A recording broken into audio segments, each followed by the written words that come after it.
시장의 달러 가치가 좀 떨어지게 됨에 따라 시장에 대한 위험 자산 선호 심리가 강하게 올라왔고 그 부분에서 뭐 뉴욕 증시에서 뭐 나스닥 선물 지수 같은 경우에는 2일 연속 고가 갱신 올타임 하이를 했고요. S&P도 이제 나스닥의 흐름을 따라 고가 갱신을 한 장 시장에서 많은 주목들을 보여주고 있습니다. 마찬가지로 이제 비트코인 시장도 이러한 달러 인덱스와 사실 더 중요한 이슈가 있는데 그건 뒷부분에서 보도록 하고요. 이런 여러 가지 이제 요소들이 좀 겹치면서 시장에 조금 탄력적인 요소들이 한 3가지 정도 보이는데 빠르게 설명드리고 그리고 지금 이러한 기세로 비트코인은 또 한 번 110K라는 계속적인 심리 가격이죠. 110K를 넘고 올타임 하이를 할 수 있을지 보도록 하겠습니다. 내용 볼게요.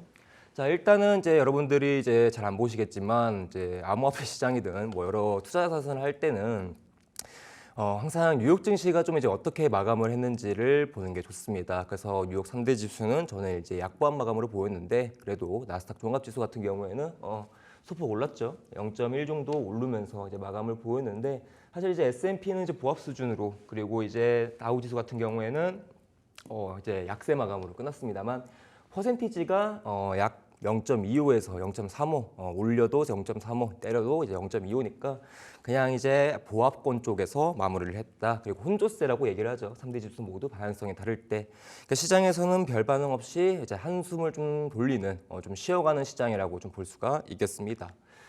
자, 그리고 뒷부분 터치가 안 되네요. 자, 뒷부분 보게 되면은 자, 일단은 아까 말씀드렸죠. 나스닥 선물지수 최고가 갱신을 하면서 올타임 하이인데 여러분들은 안 보일 거예요. 아우, 이 정도밖에 차이가 안 나는데 고점을 갱신했나 하는데 나스닥 선물지수가 제가 알기로는 18년도에 6,000포인트 정도에서 7,000포인트 왔다 갔다 했었습니다.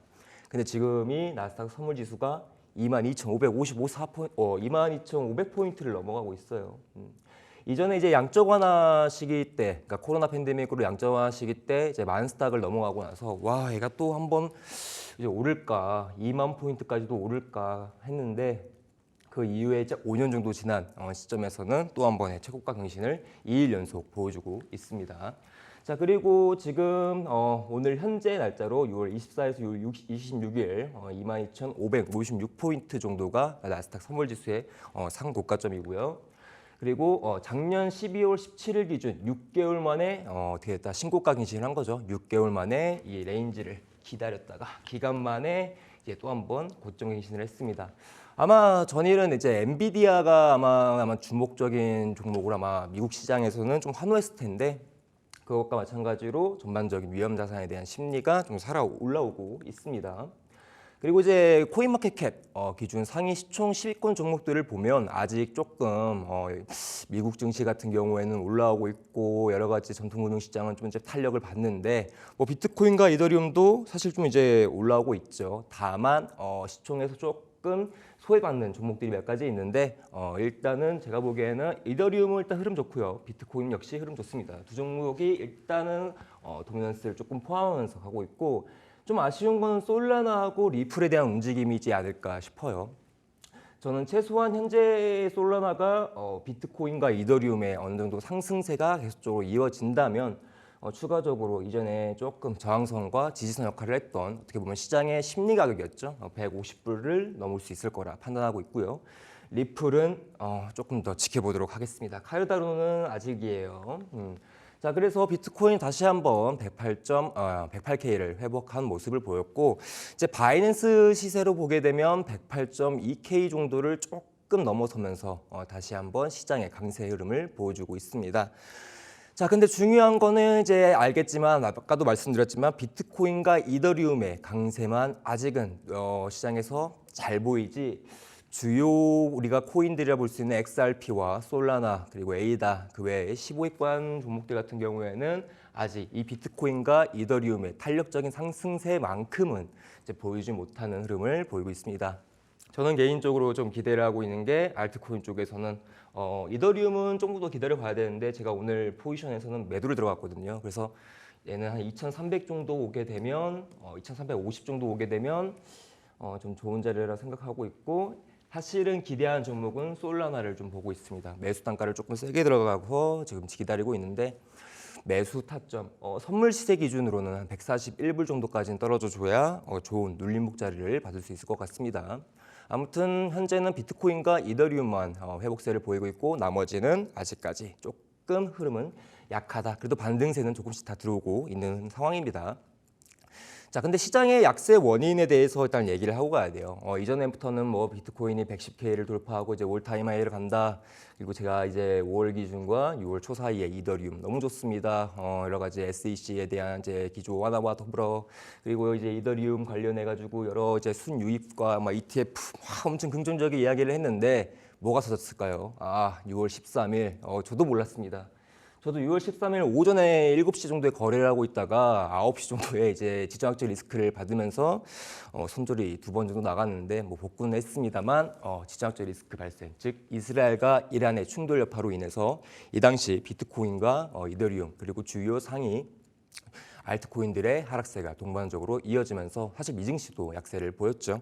자, 그러다 보니까 뭐 내용은 이래요. 이스라엘이 이란 테헤란을 공습을 발행을 했고 그러고 인해 이제 여러 핵 군사 시설을 이제 마비를 시켰습니다.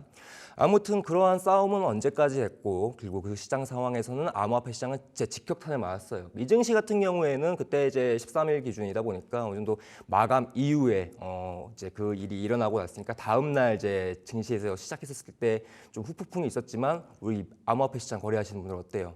그대로 암호화폐 시장은 7일 연중 무휴 그리고 24시간 계속적으로 움직이다 보니까 거래하고 계신 분들 같은 경우에는 엄청 놀랐을 겁니다. 저도 거래하다가 비트코인 이 정도 가격까지 빠질 줄 몰랐거든요. 자, 그래서 비트코인 그 당시 이제 104K까지 이제 내린 걸로 보이지만 사실은 바이낸스 시세 기준으로 그 당시 이제 지정학적 리스크가 발생했었을 때 단 하루에 24시간 기준 비트코인은 약 110K 구간에서 어디까지 떨어졌죠? 8K 정도에 대한 하락폭을 보여줬었고요. 이더리움이 특히 하락세가 너무 좀 심했습니다. 거의 400불에 대한 가치 하락이 이루어졌기 때문에 사실 이더리움이 뭐 여러 가지 좋은 소식도 있고 기존 움직임 보게 되면은 계속적인 상승 하이 고점을 보여줬기 때문에 이더리움 홀더들은 많은들 기뻐하셨을 거예요. 드디어 이제 이더리움 3,000불 간다. 이제 드디어 숨통이 좀 트이네 할 때쯤 이제 지정학적 리스크가 발생을 했죠. 제가 지정학적 리스크가 무서운 이유는 딱 한 가지 이야기를 드렸습니다. 시장에서 뭐 볼 수 있는 뭐 매크로적 이벤트라든지 경제 지표는 언제 몇 시에 나오는지가 정확하게 나와 있어요. 하지만 지정학적 리스크, 전쟁과 관련된 여러 가지 변수들은요 소리 소문 없이 갑작스럽게 이제 발생하기 때문에 사실상 시장의 모멘텀이 아무리 좋아도 그 종목이 여러 가지 호재 이슈가 있더라도 시장이 탄탄하더라도 이렇게 리스크 한 방이면 이렇게 한 번에 어떻게 된다? 큰 폭의 하락세를 보여주게 됩니다.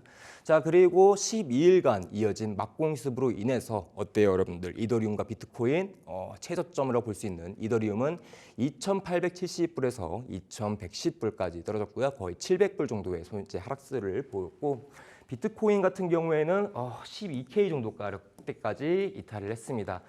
근데 저는 내심 이런 지정학적 리스크가 이제 오면서 하락이 나오게 되면 사실 어느 정도 이제 지정학적 리스크가 회복이 될 때 뭐 그 종목이나 시장의 펀더멘탈이라든지 아니면은 코인 시장에 대한 호재가 계속적으로 이어진다면은 이런 지정학적 리스크가 어느 정도 완화가 되면 다시 한번 반등세를 보일 수 있게 됩니다. 그래서 저는 비트코인이 그래 어차피 떨어질 거 뭐 전쟁이 좋은 건 아니지만 투자하는 사람들 입장에선 어차피 떨어질 걸 이 자리를 진짜 많이 보셨을 거예요. 아마 비트코인 거래를 하시는 분들도 다 공감하셨을 텐데 최저점이 98인데 기술적 분석에서 뭐 여러 가지를 대입하다 보면은 자리 하나가 정말 매력적으로 하나 있었거든요.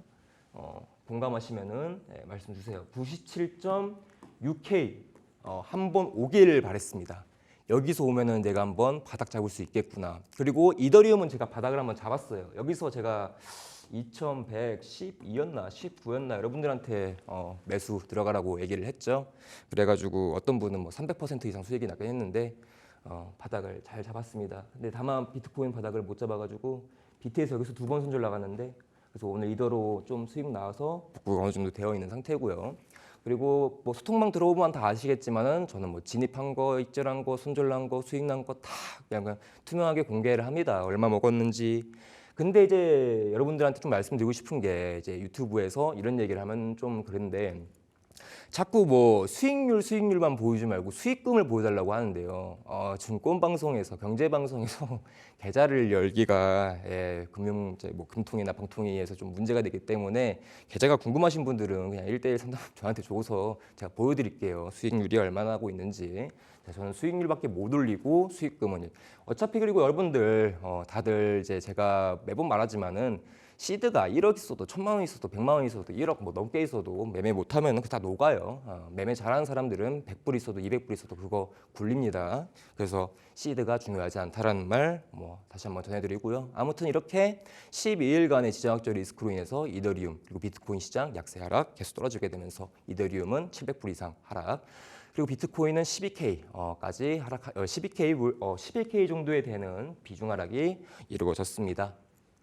자, 근데 뭐 그렇게 되다 보니까 뭐 미국 이제 유권자라고 볼 수 있는 이제 시민들이 이제 이런 적극 싫어하겠죠, 당연히. 그렇죠? 그래서 그 부분이 이제 7년간 최고치를 계속적으로 유지되고 있는 상황인데 6월 23일과 24일 트럼프 중재로 인해 이제 순차적 휴전을 이제 이어감에 따라 이제 어떻게 됐죠? 어느 정도 시장의 지정학적 리스크가 안정화가 됐습니다. 이때 트럼프 말고도 중재에 들어간 국가는 카타르 그리고 이제 유럽의 주요국들이 좀 포함됐는데요. 휴전 후에 현재 테헤란은 일상생활을 이제 회복을 했지만 다만 여전히 뭐죠? 리스크는 남아 있다. 그리고 이제 이 이슈 이후에 약간의 이제 노이즈가 있었었는데 휴전 발효 시간 차입니다. 이제부터 휴전해가 아니라 휴전을 딱 써놓고 나서 몇 시간부터 진행입니다라고 이제 내용이 나오기 때문에 이때 내용은 뭐냐면은 휴전 협정 문구에 따르면 이스라엘은 이란을 공격할 수 있는 12시간을 추가로 확보하게 된다. 즉 이제 우리가 휴전을 하는 거는 이제 6시, 아침 6시에 이제 뭐 썼더라도 휴전이 완벽하게 진행되는 건 오후 6시예요 라고 얘기하는 거예요, 여러분들. 그러면 12시간 동안은 뭐예요? 공격을 할 수 있는 약간의 그런 변수들이 발생을 하죠. 그리고 그 변수는 역시나 한번 이루어졌습니다. 그래서 이란이 카타르에 미국 기준을 이제 미사일을 발사했다 하면서 뭐 여러 가지 페이크 이슈도 있었고 여러 가지 뭐 관련 논란 이슈도 되게 많았었는데 아무튼 시장은 근데 그런 거 신경 쓰지 않죠. 지정학적 리스크 완화 그리고 신자 펀더멘털이 좋다면은 증시는 반등할 수 있어요. 거리가 추가적으로 미국의 달러 인덱스죠. DX라고도 부를 수 있고 DXY라고 볼 수 있는 미국의 달러 인덱스가 현재 2022년 초 저가 기준 또 한 번의 최저치 하락을 보여주고 있습니다. 달러 인덱스를 이제 뭔가 뭐 호조다, 뭐 약재다, 뭐 달러 인덱스가 강하다라고 볼 수 있으려면 뭐 사실 이것도 인덱스 지수죠. 그러다 보니까 100불류 기준으로 100이라는 하나의 기준선을 두고 달러 인덱스가 그 기준선 100 위에 있으면은 강세, 반대로 100 밑으로 떨어지게 되면 약세 흐름을 보이게 되는데 제가 오전에 보니까 달러 인덱스가 좀 크게 빠지고 있는 흐름을 보이고 있습니다. 지금 100 밑으로 흐름을 보여주고 있고 달러 인덱스의 약세로 인해서 통화 가치가 약세로 바뀌게 된다면은 당연히 위험 자산의 선호 심리가 좀 더 강해집니다. 뭐 그뿐만 아니라 이제 연준의 의장인 파월 연준 이사도 낯이 나와서 무슨 얘기를 했죠, 여러분들? 시장을 조금 안정화시키는 약간의 리서비스도 좀 포함이 돼가지고 시장은 이제 좀 반등을 보였습니다. 그 이후에 일단 S&P 같은 경우에는 엄청나게 반전 상승세가 강하죠. 그리고 시장에서 약간 뭐 지정학적 리스크가 발생하게 되면 여러 가지 자산들이 움직이는데 그 중에 하나가 이제 좀 특혜를 받는다고 좀 수혜를 받는다고 좀 볼 수 있는데 유가예요. 그래서 혹시 아나운서님 전쟁이 발생하면은 이제 에너지라고 포함되는 오일의 가격이 이제 오르고 급등락을 되게 심합니다. 그래서 크루드 오일을 거래하시는 분들은 사실 이제 전쟁이라는 지정학적 리스크가 나게 되면은 이 구간에서 매수 베팅을 엄청 하게 돼요. 그래서 차트를 보면 아시겠지만은 시장이 완전히 반대로 왔었죠. 지정학적 리스크가 완화가 된다라는 신호는 사실 이제 오일이 떨어지고 지수가 올라가는 흐름을 보이니까 다음부터는 아나운서님도 이런 지정학적 리스크가 있을 때 종목을 선택해가지고 오일 매수 한번 들어가 보시는 거 괜찮은데 투기성 매매다 보니까 일절은 투자의 리스크는 아나운서님이 알아서 직접 책임을 지셔야 될 것 같습니다. 알겠습니다. 자, 아무튼 간에 이렇게 이제 시장이 다시 돌아오면서 비트코인도 이더리움도 강한 상승세를 보이며 최저점 2,100불에서 현재는 2,500을 터치했고요. 비트코인 같은 경우에는 최저점 98K에서 108K까지 터치를 했습니다. 그리고 이제 강세에 대한 이제 시나리오가 계속적으로 이어질까 말까 여러분들 거의 대부분 이런 생각을 많이 하실 거예요. 이제 지정학적 리스크 완화됐고 뭐 이제 뭐 시장에서 별거 없고 뭐 지수들도 전통 금융시장도 올라오니까 비트코인도 이제 기본적으로 110K 가겠지라고 하는데 아우 정말 무서운 게 있어요. 이대로 안정화일까라는 건데 자 오늘 속보가 좀 떴습니다. 내용 볼까요? 트럼프가 얘기를 하네요. 이스라엘 이란 분쟁 어쩌면 곧 다시 시작될 수도. 야 정말 무서운 내용이 이제 오늘 속보로 나왔습니다. 자, 아무튼 간에 지정학적 리스크는 저는 이제 하나로 얘기를, 하나의 문장으로 좀 얘기를 하면요. 타이머를 알 수 없는 시한폭탄 같은 거예요. 또 언제, 또 어느 시간에, 어느 시기에 똑같은 상황이 또 벌어질 수가 있다 보니까 시장이 지금은 어느 정도 안정화됐지만 이러한 지정학적 리스크에 대한 부분은 살아있다라는 거 알아두시면서 현재 조금 안전하게 매매를 하는 걸 추천드리겠습니다. 여기까지 내용 마치도록 할게요.